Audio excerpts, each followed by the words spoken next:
Greetings, Dr. Mark Winton here from the University of Central Florida Department of Criminal Justice, and in this video I'd like to spend a few minutes talking about Chapter 5, Drug Law Penalties. What I would say here without providing specific numbers is that a lot of people are arrested for drug violations, and so we run into this problem. What do we do? What do we do when we have this large amount of people arrested, for example, for drug possession? And your authors point out that we have a complex criminal justice system, and they briefly describe the phases: the prosecution, pretrial services, adjudication, sentencing and sanctions, and corrections. And if you think about that and you look at the flow chart, it's huge, it's complex, it's messy in many ways. If you work in the criminal justice system, you probably have a smaller piece of that huge system where you interact and you engage in your activities. I know when I worked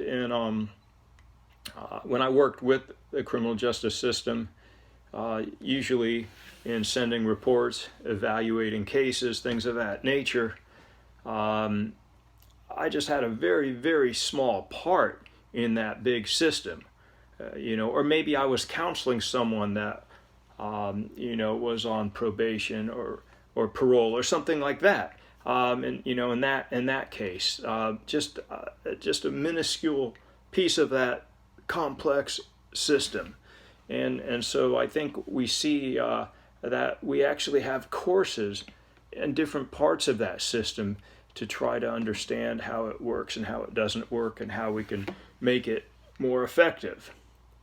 So we see we have that complex system, and we have lots of people arrested for drug offenses, and also a good proportion of people in the federal prison system also there for drug offenses.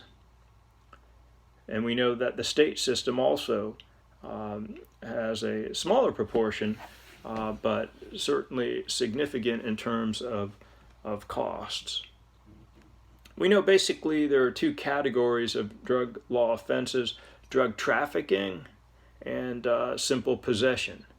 And your authors do a good job of providing some information about the different laws and kind of the history of the laws and bringing us up to date. One of the features that they talk about basically mandatory minimum sentencing, and that the whole idea behind mandatory minimum sentencing is that judges would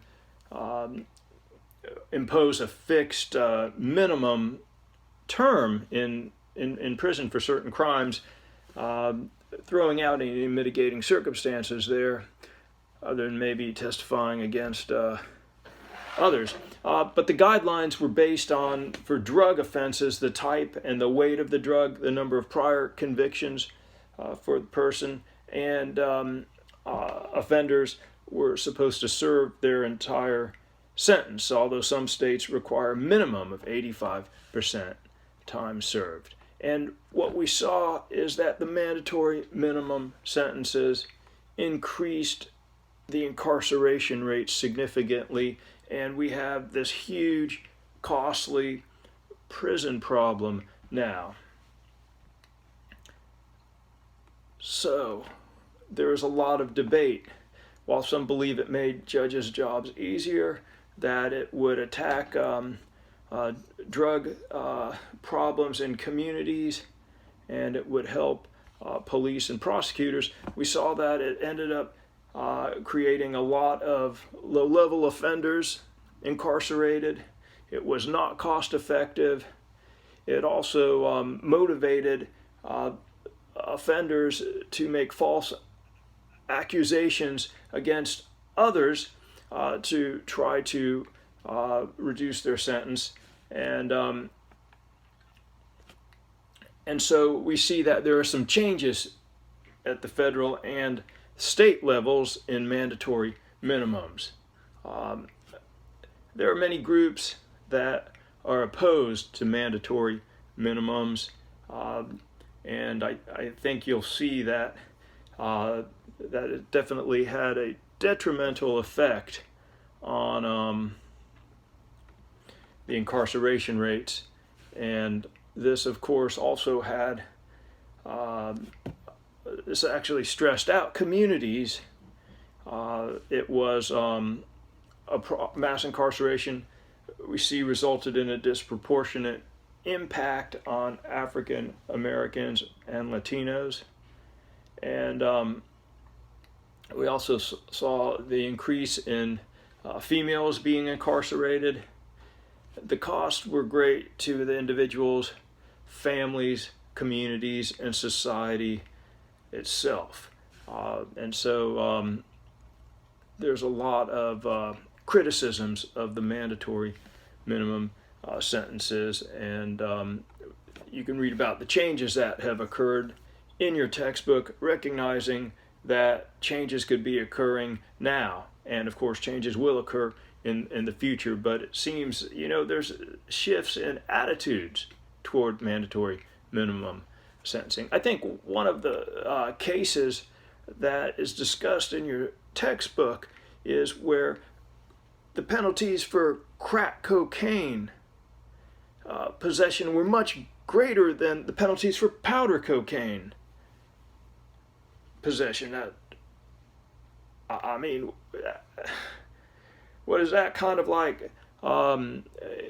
If someone's drunk, do they get a harsher sentence if they're drinking Budweiser versus Lonebrow or something like that? Of course not. Of course not. I mean, these are some examples of the problems that we faced in the criminal justice system, and so really the goal here is not to memorize all these laws and the history, but to think about how we try to solve our problems. And when we fail to come up with sound policy to solve our problems, we have to do something different. We have to find different methods of addressing our drug problems in our society, our substance abuse problems. And we have to also be able to know when things aren't working or if things have changed dramatically, and we have to shift our paradigms, our models, our ways of going about our business in the criminal justice system. So I'm relatively critical of the criminal justice system in terms of many of our policies, because they don't seem to work. But there are policies and there are interventions that seem to have promise or seem to work. At some point in the course, we'll talk about drug courts, an alternative to incarceration, something that may not only be less expensive to our society, but actually may help people stop abusing substances. So, we want to take a look at these. And at one point in the course, I'll present a brief policy comparative analysis. And the thing that really is interesting, for me at least, is that I started looking at this like 8, 9, 10 years ago, talking about it in my policy course, and saying, this is what we should be doing, this is what we should be doing, and then finding out we're doing that now. Why did it take 8 years, 10 years, or longer, to implement something that was promising? So we also have to look at how we think about the drugs and crime problem that we have. And so really, for this chapter, I want you to think about problem solving using your criminological knowledge, criminological theories, thinking about different articles you've read, different reports that you've seen, different discussions that you've heard, to problem solve. And this wraps up this chapter. Thank you.